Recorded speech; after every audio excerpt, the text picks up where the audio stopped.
É impressionante como as várias palestras se complementam, são experiências que vão permitindo que se possa aqui realmente traçar uma linha nesse universo de conflitos e de problemas e também as possíveis soluções. Agora, me chamou a atenção, antes de passar a palavra para o Rogério Rocco, me chamou a atenção o que o doutor Leonardo falou desde o início, né? Nós estamos tratando de meios adequados de solução de conflitos. E o judiciário não é o meio adequado, não é mais o meio adequado, é o meio, às vezes, necessário. É a força imposta para que se faça prevalecer a lei. Mas isso não resolve o conflito em si. As pessoas continuam com ódio uma das outras, continuam ainda com raiva da causa que as levou para a decisão judicial. Eu lembro aqui de um famoso jornalista que já faleceu, que tinha ódio do judiciário, falava sempre mal do judiciário, mas que coisa, que perseguição. Era fácil entender, ele foi condenado a pagar pensão alimentícia.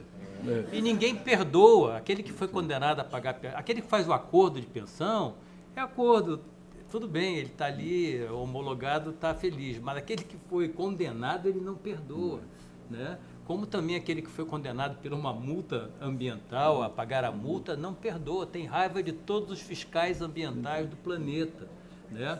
Então, o doutor Germano, ele trouxe muito bem a questão do produtor rural que vai lá, mas aí como é que eu faço? Uai, não pode não? É mais ou menos assim, e trazer, como é que a gente traz de volta essas pessoas? Porque a gente que atua na questão ambiental sabe que os melhores guardas-parque, os melhores assistentes de pesquisa são os ex-caçadores.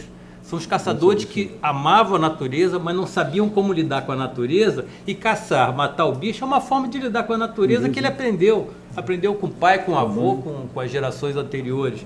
Então você mostra para ele o outro universo, ele adere, né, com empenho e com conhecimento de causa da floresta. Então, é muito interessante. Então, nós temos sim que investir nesses meios adequados. O judiciário não está longe de ser a praça.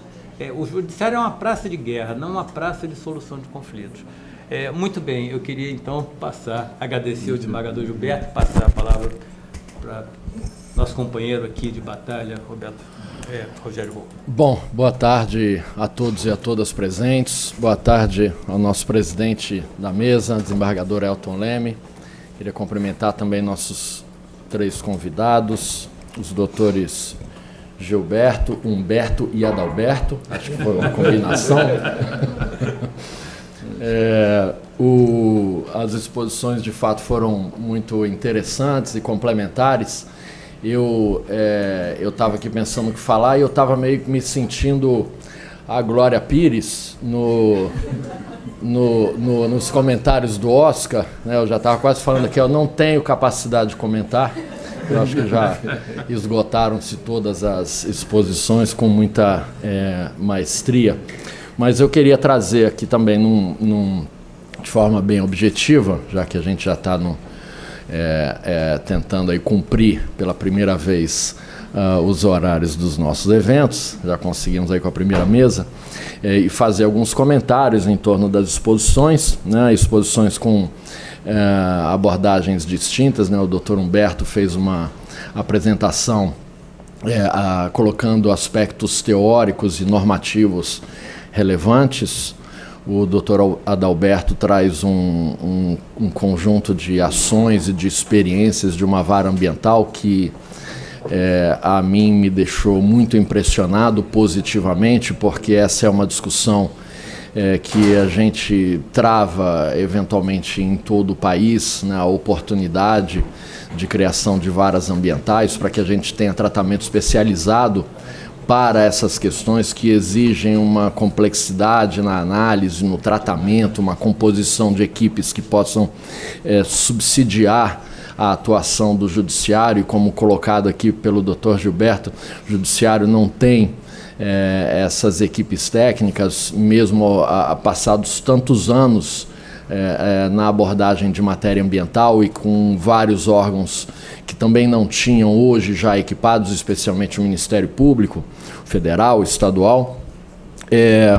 E o Dr. Gilberto trazendo também uma série de resultados de sua experiência e meio que, eu não sei se eu entendi bem, mas o Dr. Gilberto traz um pouco do insucesso da Câmara em razão da falta de envolvimento dos juízes, dos titulares das varas da região, ao passo que o Dr. Adalberto traz o resultado muito bem sucedido de uma vara especializada na região, abordando a questão de uma forma bastante diversa do que seria a abordagem objetiva do Poder Judiciário.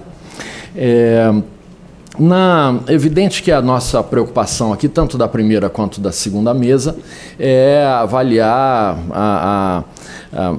a forma de construir uma eficácia maior da tutela ambiental.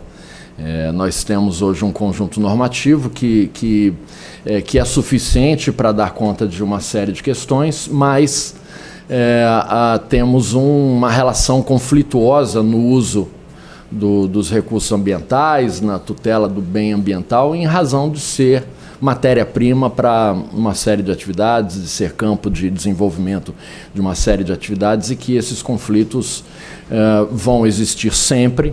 E a questão é a gente encontrar meios de mediação desses conflitos, de forma que as atividades utilizadoras de recursos ambientais possam continuar a fazê-los sem que isso suprimam o direito ao meio ambiente ecologicamente equilibrado de toda a coletividade. Eu acho que esse é o grande desafio. E ao mesmo tempo em que o desembargador Elton faz o comentário apontando que o Poder Judiciário não é o local adequado para essa mediação, muitas vezes a gente que opera dentro dos órgãos ambientais, a gente também acaba reconhecendo que os próprios órgãos ambientais muitas vezes também não são os espaços adequados. E para mediação, para mediação ou mesmo para até a execução de suas ações. Eu sou servidor público federal, sou analista ambiental do Instituto Chico Mendes e tive algumas experiências na administração, na condução da direção de alguns órgãos. Eu fui superintendente do IBAMA aqui do Rio, fui secretário de Meio Ambiente de Niterói, fui coordenador regional do Instituto Chico Mendes aqui no Rio também. E muitas vezes a gente, na condução desses órgãos, a gente tem que desenhar estratégias para aumentar a eficácia da nossa atuação. E muitos deles estão, apesar de terem competências claras estabelecidas, estão submetidos à condução daqueles que estão à frente dos órgãos, independente dos processos administrativos, independente das questões normativas, mas muitas vezes eles estão vinculados ao perfil de atuação dos seus dirigentes, as unidades de conservação, dos seus dirigentes, enfim. E nessa análise de aumento de eficácia, no desenho de estratégia de aumento de eficácia, muitas vezes a gente cobre uma área e acaba descobrindo outra, né? A lógica do cobertor curto. Então, aqui, quando eu assumi o IBAMA, eu encontrei um órgão com uma realidade muito complexa, né? A gente tinha aqui quadrilhas atuando dentro do órgão, fazendo esquemas de venda de licenças, esquemas de corrupção, de extorsão, extorsão inclusive armada em localidades, e tinha uma área de incidência muito grande, que era o litoral sul fluminense, a área de Mangaratiba, Angra e Paraty.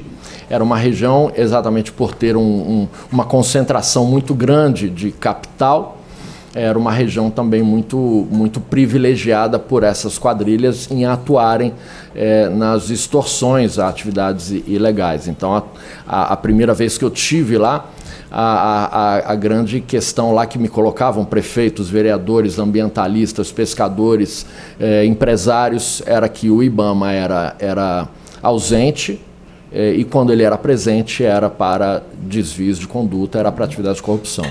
Então ali a gente conseguiu, com uma ação com a Polícia Federal, não só ali, mas a gente, ao longo dos 3 anos que eu tive no IBAMA, a gente conseguiu prender e demitir 30 servidores do universo de 300 que nós tínhamos aqui no estado, e eu consegui organizar uma operação naquela região que me deu muito orgulho, porque eu não tinha noção da capacidade do IBAMA, da força do IBAMA enquanto instituição, porque recursos a gente não tinha suficientes, mas eu chamei uma operação para a região e consegui mobilizar todas as forças federais, estaduais aqui para trabalhar durante 8 dias. Fomos com todo o IBAMA, todos os setores do IBAMA, não era só fiscalização, a gente fez ações de educação ambiental, a gente deu sequência a análises técnicas de pedidos de autorização que estavam lá já arquivados, guardados há muito tempo, mas também era uma ação de fiscalização e conseguimos juntar 200 agentes do IBAMA, da Polícia Federal, da Receita Federal, da Polícia Rodoviária Federal, do Exército, da Marinha, da Polícia Militar e da Polícia Civil. E foi uma ação muito bem sucedida em todos os aspectos, tanto no combate a ilícitos, como no andamento de processos que estavam parados na região. E saí de lá muito satisfeito com o resultado. A repercussão foi muito grande, muitas vezes a gente age no sentido de criar a repercussão exatamente para que ela tenha um caráter pedagógico e desestimule ações ilícitas, mas o pós-ação é uma coisa que não estava na minha cabeça, e a gente autuou muita gente e depois esses processos foram com o tempo prescrevendo, e aí a eficácia final foi ruim. Então, muitas vezes, a gente mede a eficácia também pela ação imediata.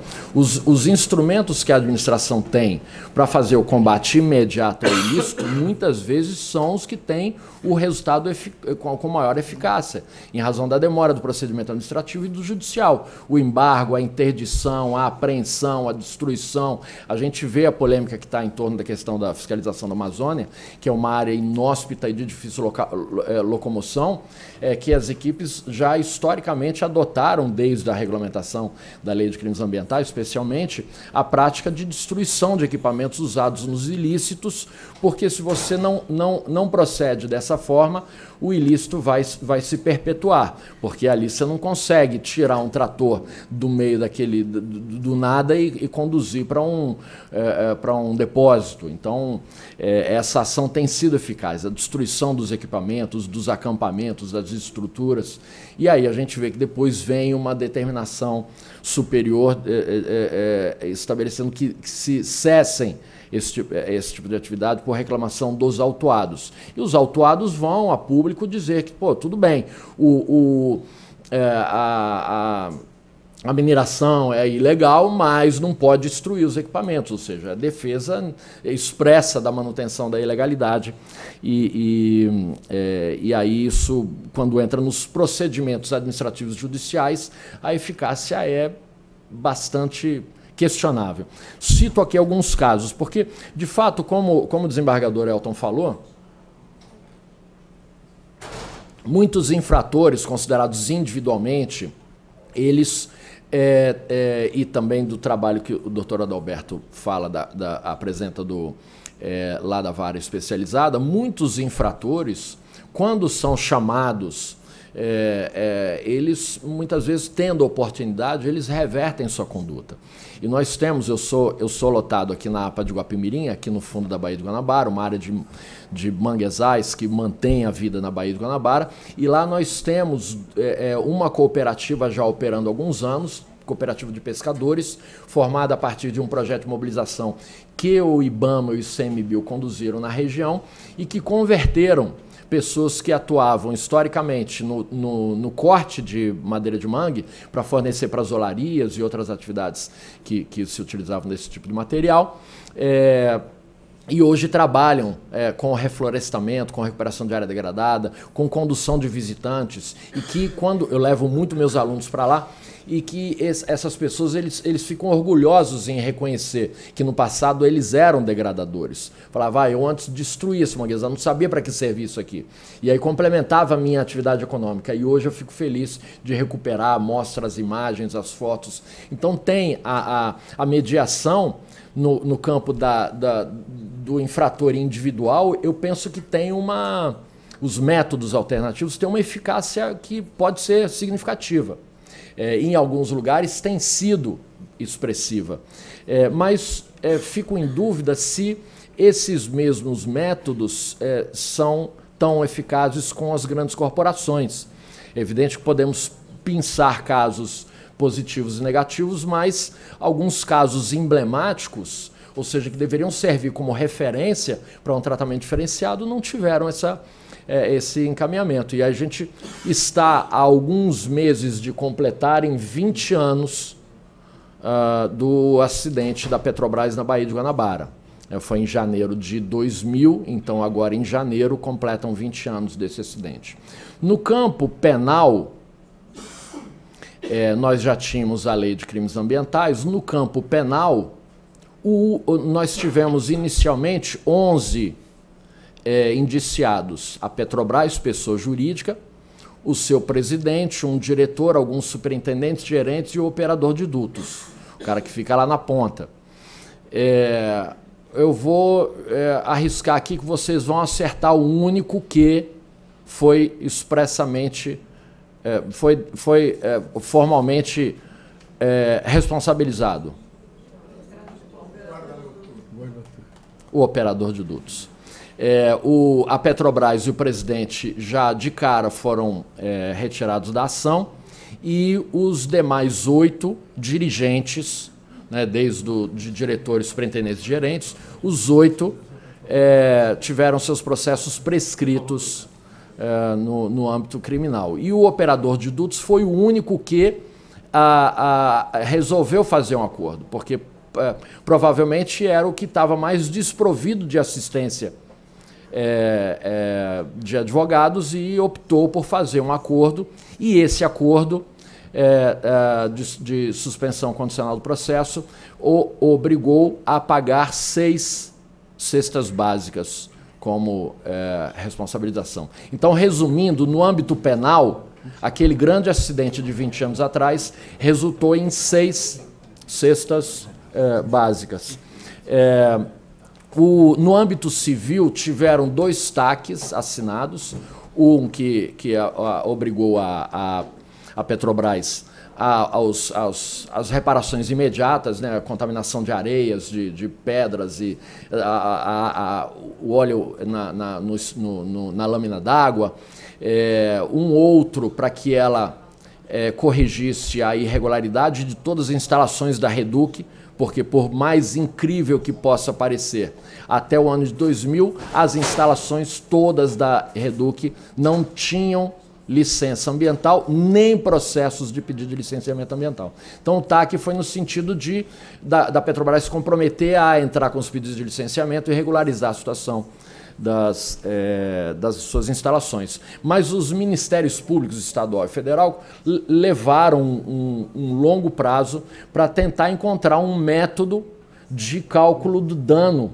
porque, pensando a Baía de Guanabara como um ambiente que recebe uma carga de poluição diária de inúmeras fontes, era difícil de identificar o marco zero para calcular o efeito do despejo de 1,3 milhões de litros de óleo na Baía de Guanabara naquela ocasião. E o inquérito até hoje não foi concluído. Então, nós temos 20 anos de inquérito civil que ainda não conseguiu identificar o dano ambiental praticado. E na esfera administrativa, ali foi, eu arriscaria dizer, que o único caso no qual a Petrobras pagou a multa dentro do prazo. Não foi? Então, desculpa. O único que eu conheço que pagou a multa dentro do prazo de validade, dentro do prazo dos 20 dias, e em razão de um grande acordo, no qual, em razão da repercussão, o presidente da República, ministros, presidente do IBAMA e da Petrobras desenharam acordo para pagamento de 3 multas, uma de 50 milhões, uma de 1 milhão e uma de 50 mil reais, e a Petrobras pagou dentro do prazo, recebeu desconto. Isso foi tratado pela imprensa como um benefício indevido à Petrobras, teve uma repercussão negativa, mas a Petrobras depois complementou com uma doação dos 15 milhões que ela teve de desconto, ela complementou uma doação para o IBAMA para que o volume dos 50 milhões entrasse, e entraram para programas de financiamento de obras na Baía de Guanabara, e acabou que 23 milhões desses recursos foram destinados para destinação final adequada de resíduos sólidos pelos municípios, e grande parte desse recurso foi literalmente parar no lixo, com uma grande exceção, que foi o aterro de Nova Iguaçu, que foi um processo muito bem sucedido. Então, vários desses recursos até hoje estão tramitando em processo de cobrança das prefeituras que receberam os recursos e não fizeram um atendimento adequado.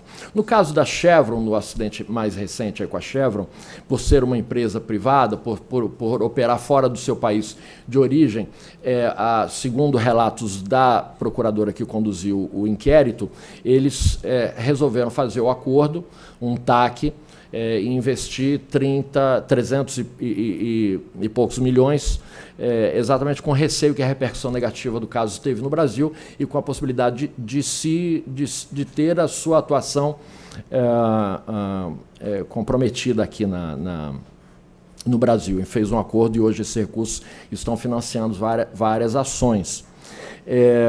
Mas também no caso da Petrobras, há pescadores que entraram com ações individuais ou pequenos grupos e conseguiram chegar numa solução de reparação, mas há uma grande ação com milhares de pescadores, e ela não chega também a uma solução, porque de fato ali apareceram, não sei em que volume, mas muita gente que nunca pescou um peixe e que se apresentou como pescador para entrar no bonde da reparação. Então essa ação está levando anos, porque a Petrobras corretamente questiona a autoria coletiva dessa quantidade de pescadores, porque recentemente no meu doutorado eu fiz uma pesquisa e vi que tem vários números atribuídos a pescadores na Baía de Guanabara. Tem estudos que atribuem que são 8 mil, tem estudos que atribuem que são 5 mil, tem estudos que atribuem que são 12 mil, e tem estudos que chegam a 20 mil pescadores atuando na Baía de Guanabara. Então não há hoje um registro consolidado que indique de fato qual é esse público e, portanto,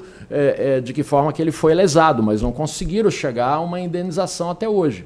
Alguns poucos sim, mas a maioria não. Então, a atuação do judiciário, a atuação da administração na busca desses métodos alternativos, ela é fundamental, e eu penso que as experiências bem-sucedidas devem ser divulgadas para estimular que elas sejam replicadas, e mesmo as mal-sucedidas também devem ser analisadas para que se corrija eventuais rumos que possam dar um encaminhamento final. Eu só encerro com também uma curiosidade, né, que falam da questão do judiciário. Eu tive uma experiência de um tempo muito curto como conciliador de um juizado especial criminal aqui no TJ. E achei muito curioso, o nosso campo de atuação era Rocinha e São Conrado. Eu não cheguei a ver nenhum caso de São Conrado, só peguei os casos de Rocinha. Mas era logo no início da lei dos juizados especiais, então havia uma meta do TJ de acelerar os acordos. E o juiz que era o titular da vara, eu cheguei lá no meu primeiro dia e eu peguei uns 7 processos e eu falei, como é que concilia? Tem um aqui que eu tenho dificuldade. Aí eu pedi ajuda lá para as pessoas, falaram, não, fala com o juiz. Aí eu fui lá falar com ele. Doutor, estou com uma dificuldade aqui. Qual a dificuldade?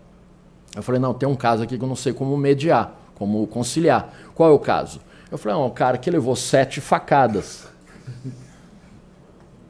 Aí, assim, ele levou as 7 na mão. Né? Ele foi se defender e a pessoa acertou as 7 facadas na mão. Aí ele falou, mas qual o problema? Eu falei, não, eu não sei como conciliar uma pessoa que tomou 7 facadas. Aí ele virou e falou, foi você que tomou as facadas?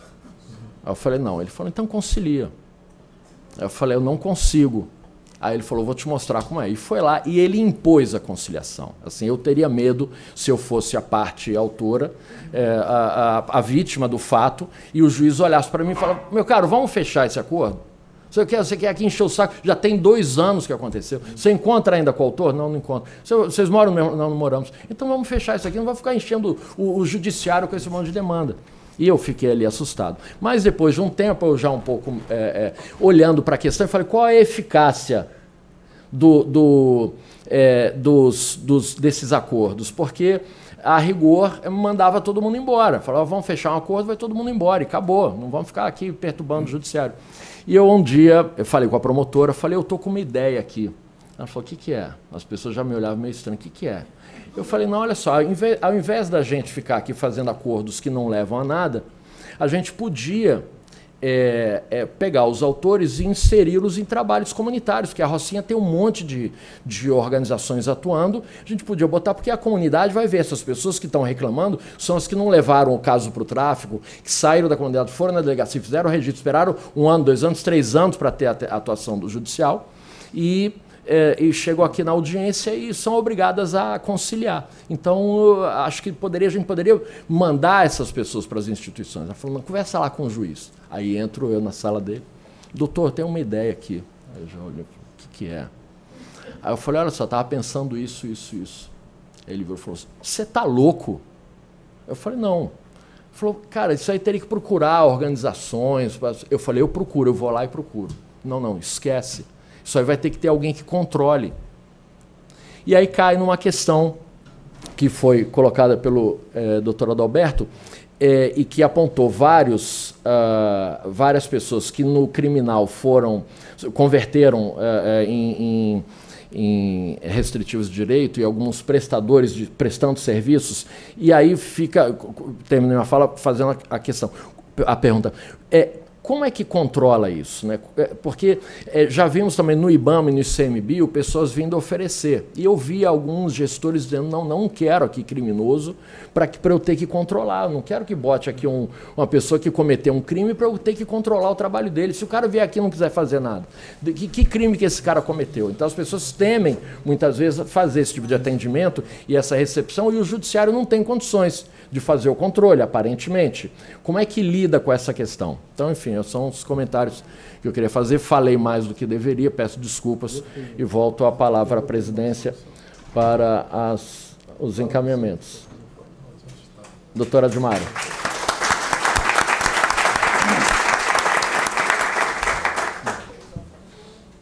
Vou abrir para os palestrantes que quiserem se manifestar. Eu tenho a resposta aqui pelo nosso tribunal, para você saber como é que funciona, né? Eu até gostaria de fazer uma ressalva, porque desde o início a gente eu estava até comentando com a minha colega, a Ana Carolina, que a matéria ambiental ela é muito ampla e desde o início a gente tem falado das diversas esferas, né? Administrativa, de reparação, a penal. E aí, no âmbito dos juizados especiais criminais, você também tem esse desdobramento.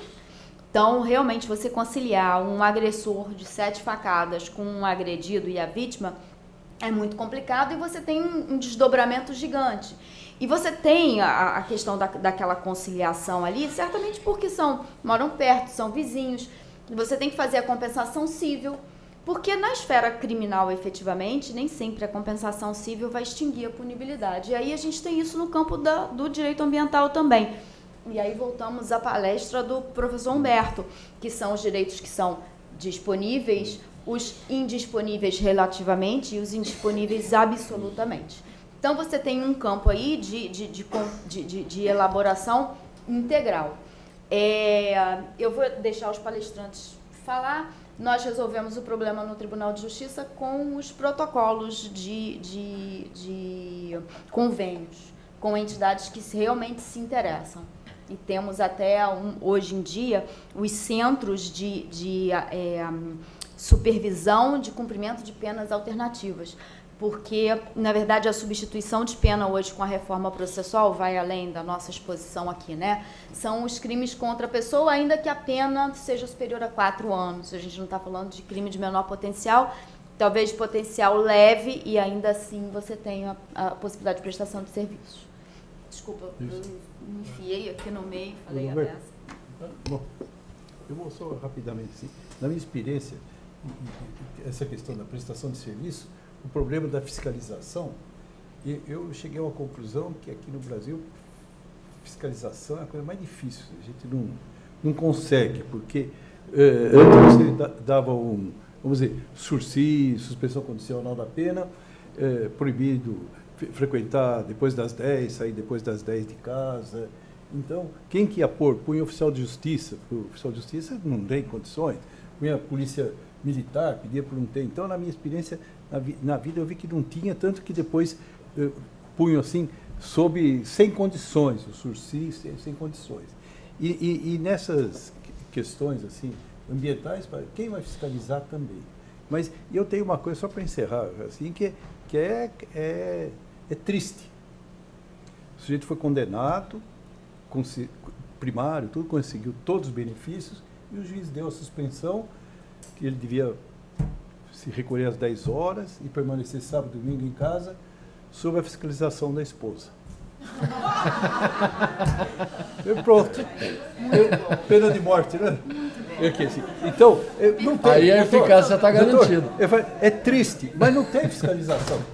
A gente fala assim, vai fiscalizar, não tem. Eu, na área ambiental, eu vejo assim, acompanhei, não tem quem vai fiscalizar, vai pedir para a polícia, não tem condições. Então, é isso. Tanto que agora... Deu a ordem de fiscalização da pessoa certa. Coitadinho dele, viu? Mas, tanto que mas é interessante que, aproveitando só na lei de regularização fundiária, tudo, e agora nessas regularizações, eles estão... Quem vai... A esposa que recebe no nome o imóvel, tudo assim, que tem filhos, tudo isso aí, na distribuição, tudo isso aí. Você defendeu um pouquinho a esposa. Mas é isso. Mas a fiscalização, durante toda a minha vida, eu trabalhei muito no crime. Então, com o crime, não o crime. É complicado. Não tem, o Estado não dá. Assim, nós temos acordo de colaboração com diversas entidades. A primeira com a qual a gente começou a trabalhar foi o Instituto Nacional de Pesquisa da Amazônia, com cientistas que estavam encarregados para nos auxiliar. Por exemplo, crueldade contra os animais, vai para o canil da Polícia Militar. Lá tem um funcionário específico que nos ajuda com isso. Não tem um quadro adequado, que seria o ideal, mas a gente procura firmar acordo com essas entidades para que elas possam colaborar. É o que a gente tem feito com relativo sucesso. Exatamente. Aqui no tribunal funciona exatamente dessa forma. Lógico, tudo tem um tempo de amadurecimento. Até se chegar a isso, a gente passou pela falta de fiscalização. Só que existem entidades hoje que recebem os apenados e usam como mão de obra.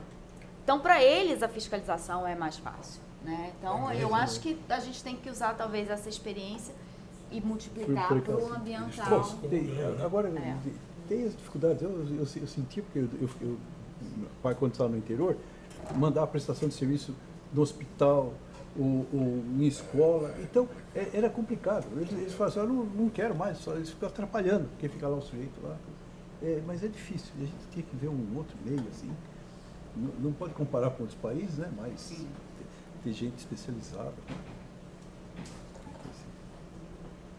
Eu acho que... O que eu faço? Uma pergunta? Como a gente está com um pouco de tempo, embora para equalizar também a mesa que abrimos, né, na primeira mesa, se a plateia quiser fazer, eu vou abrir para 2 perguntas. Alguma colocação para os expositores? Não? Então, senhores, eu espero que tenham... Você não deu tempo o pessoal pensar, deixa o pessoal pensar, ué. Você está parecendo o parlamento, né? Aqueles que concordam permanecem como estão, aprovado. E aí passa o rodo. O pessoal está lá pensando o que vai perguntar. Costume na composição, Rogério. Eu já estou aqui presidindo, comandando, Rogério. Estou mandando. Boa tarde. Prazer enorme, né, poder assistir a palestra de vocês. muito enriquecedora também. E há pouco tempo eu vi uma reportagem que era sobre a poluição nos países que fazem fronteira com o estado do Amazonas. E assim, no Peru, né? E era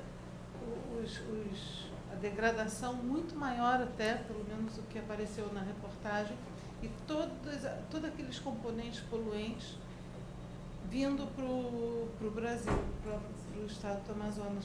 E assim, qual seria, né, uma ação efetiva? Eu sei que a fiscalização é praticamente impossível por causa da dimensão territorial, mas no caso desse, que são os nossos países confrontantes, a gente pensa... que trazem, né, eles lá não fiscalizam, mas a consequência vem toda para a gente. Qual o teu nome? Mônica. Mônica. Mônica Paciano.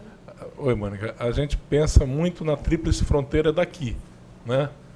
Pensando no Paraguai, mas esquece que lá a gente tem uma tríplice fronteira também, né? Que os países são bem menos complicados, né? Colômbia, Peru, né? Você tem as Farc. Então, exatamente. Então, muito. E é bom para a gente desmistificar certas coisas, tá? Uma delas são as queimadas, por exemplo, que no caso do homem amazônico é secular. Isso é uma coisa chamada coivara. Eles fazem isso na segunda vez que queima a terra, porque não tem mais a terra fica impraticável. Mas assim, é uma questão cultural, é complicado. Esses institutos de pesquisa que são deveriam ser teoricamente capazes de oferecer alternativas menos agressivas, geralmente se fecham e dificilmente eles oferecem soluções práticas que são aplicáveis. A gente tem poluição por mercúrio, a gente tem uma miríade de problemas que não acontece só com a gente. Por exemplo, o Rio Madeira, por exemplo, é riquíssimo em problema com HG, com mercúrio. Eu, por exemplo, acredito que a minha vara, por exemplo, ela está em Manaus. Né? Você teria que criar varas especializadas no sul do estado, você teria que dotar a Polícia Militar de um efetivo maior. Né? A Delegacia de Meio Ambiente, que tem circunscrição no estado inteiro, deve ter 8 ou 9 funcionários só. Quer dizer, uma pobreza absoluta. A fiscalização ela é extremamente precária. Então, o que a gente faz, na verdade, aparentemente, o que a gente faz ali é tentar fazer o melhor com o que a gente tem. E é muito difícil. Quando a gente chama o infrator para uma oficina de conscientização ambiental, para ele se sentir parte na situação, para que ele possa reconhecer o erro dele e para que ele tente não fazer e fazer com que a família dele, que a vizinhança dele não incida no mesmo problema. Porque não tem uma fiscalização adequada. Se tivesse, não existe. Essa poluição, de fato, ela vem de outros países, na maioria das vezes. Só uma coisinha. Doutor Alexandre, do Sul, né? Está lembrado daquele navio que fugiu, que foi apreendido, porque ele poluiu o Rio Grande, foi apreendido, o juiz negou a liberação, tudo. Um dia ele sai e ninguém viu. Foi embora. Que não tinha ninguém para fiscalizar. É coisa que a gente vê. Infelizmente, nessa parte, não tem remédio, não tem água de justo. Quem fiscaliza, exatamente. Quem fiscaliza, né? Agora fiquei preocupado, eu só falei coisa ruim, não. Eu queria as questões. Mas alguma outra colocação? Olha lá, viu? Boa tarde. Eu me chamo Laura, eu sou engenheira ambiental e recentemente eu me cadastrei como perita judicial. E até foi uma fala do desembargador Gilberto, ele comentou que seria interessante, no caso dos juízes, terem um corpo técnico, ou se, não sei em que nível que está, se já existe, eu sei que na procuradoria ou na promotoria eles têm um corpo fixo, né, técnico, porque, para mim, é uma dificuldade também entender e me aprofundar nas leis, né, como é uma questão para todo mundo que trabalha na área. Mas eu acredito também para o judiciário seja uma questão de entender a questão técnica, né, as especificidades e como analisar o caso de uma forma mais...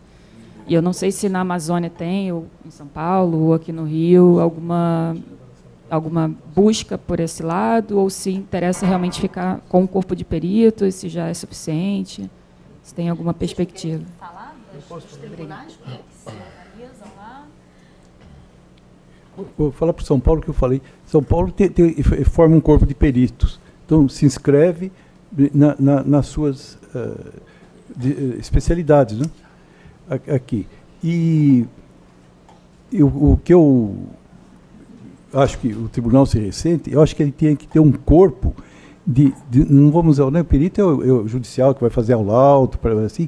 Eu acho que tem que ter um corpo de técnicos para dar apoio aos juízes, como tem o Ministério Público, como tem os grandes escritórios de advogados têm contrato, então dá o parecer para ele fazer a defesa, o advogado e o promotor. Então, eu acho que o juiz tinha que ter, porque é muito técnico. O juiz depende agora, o perito em São Paulo é assim, abre um edital, se inscreve e o juiz, ele olha, conforme a especialidade, ele nomeia para perito. Assim. Senão, então é esse que é o aspecto. Mas é importante, porque é muito técnico, porque toda a matéria ambiental depende do laudo. Nós temos um banco de peritos, né? Não é o ideal, mas a gente tem um banco de peritos, a gente utiliza muito o Instituto Nacional de Pesquisa da Amazônia, a Universidade Federal também como apoio. Mas eu, por exemplo, sugiro aquele magistrado também que desejar se especializar na área ambiental, ele tem que poder fazer uma abordagem, tem que ter uma visão multidisciplinar e interdisciplinar da situação. Então, não vai ser só o direito, ele vai ter que ter base, ele vai ter que ter pelo menos uma percepção, uma ótica que permita que ele entenda de outras matérias. Por isso que a vara especializada é importante. Exatamente. A Câmara está sendo importante. Exatamente. Tem esse aspecto. Aqui no caso do Rio de Janeiro é como os demais tribunais. A gente tem um corpo de peritos lá cadastrados. Eu trabalho com peritos muito bons em área ambiental. Eu fui juiz em Paraty 12 anos. Daí a minha especialidade não é escolha, não foi opção. Foi absoluta necessidade. E tenho alguns peritos que fazem, na verdade, eles não são... eles têm conhecimento na parte jurídica, mas são engenheiros ambientais. Eu tenho um que é agrônomo, engenheiro ambiental, especializado em matéria ambiental, até está fazendo atualmente a perícia do caso geológico da Niemeyer. Então, são pessoas que têm um conhecimento técnico. Agora, nós vamos voltar ao primeiro ponto, que foi aquele que eu falei no início da nossa palestra hoje. Quando chega ao judiciário, é porque já aconteceu e a recuperação ela vai ser demorada e ela vai ser difícil. Então, daí a gente está falando hoje aqui sobre a possibilidade ou a tentativa de utilizar outro tipo de método adequado, não necessariamente que chegue ao judiciário. Porque para chegar ao judiciário, vejam, o doutor Rogério está falando de uma experiência que ele teve num juizado especial criminal. Vocês podem imaginar um mediador normal com uma formação só no campo da mediação, por exemplo, para a parte patrimonial, chegar para sentar entre os envolvidos numa questão ambiental e tentar fazer uma mediação? Não vai surtir efeito. Daí a importância, daí ser tão diferente essa matéria, tão diversificada, interdisciplinar. Você não pode jogar no mesmo órgão de mediação. O tribunal tem um órgão de mediação. Funciona muito bem em matéria de família, funciona muito bem em matéria patrimonial, mas não vai funcionar no ambiental, eu posso dizer isso. Então, é um problema? Precisamos de uma solução? Precisamos. Teremos que ter um tempo de amadurecimento? Precisaremos. Como o professor Humberto falou, há pouco tempo atrás era uma coisa inimaginável que se pudesse falar em composição, em transação, em métodos de composição em matéria ambiental, porque seria indisponível completamente, absolutamente. Hoje a gente sabe que não é bem assim, né? Bom, senhores, eu acho que vou abrir, se alguém quiser fazer alguma colocação a mais. Não? Então, eu vou entregar os nossos... certificados com o DVD já, com a palestra. Muito obrigado. Muito obrigado ao senhor, irmão Roberto. Muito obrigado. Obrigada. Obrigada por estar aqui. Doutor Rogério. Obrigado. E agradecer a presença de todos e declarar encerrada. Um bom dia.